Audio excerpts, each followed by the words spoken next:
ഉമ്മയെ നോക്കേണ്ടത് മക്കളോ മരുമക്കളോ?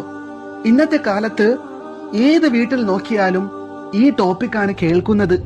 ഇങ്ങനെ ടോപ്പിക് ഉണ്ടാവാൻ തന്നെ കാരണം സ്വന്തം മാതാപിതാക്കളെ നോക്കാൻ മക്കൾക്ക് ബുദ്ധിമുട്ടുള്ളത് കൊണ്ടാണ്. ആദ്യം തന്നെ ഇതുപോലുള്ള അറിവുകൾ മാത്രം ഡെയിലി ലഭിക്കുവാൻ ഈ പേജ് മറക്കാതെ ഇപ്പോൾ തന്നെ ഫോളോ ചെയ്ത് വെക്കുക. നമ്മൾ പിന്നീട് കണ്ടെന്ന് വരത്തില്ല. യഥാർത്ഥത്തിൽ മാതാപിതാക്കളെ നോക്കേണ്ടത് മക്കളുടെ കടമയാണ്, ഉത്തരവാദിത്തമാണ്. മരുമകൾക്ക് നിർബന്ധമില്ല. ഒന്നും കൂടി കേട്ടോളൂ. ഭർത്താവിന്റെ മാതാപിതാക്കളെ നോക്കാൻ ഇസ്ലാമിൽ മരുമകൾക്ക് നിർബന്ധമില്ല. അവൾക്ക് കടമ സ്വന്തം മാതാപിതാക്കളോട് മാത്രമാണ്. രണ്ടാമത്തെ പോയിന്റ് കൂടി കേട്ടോളൂ.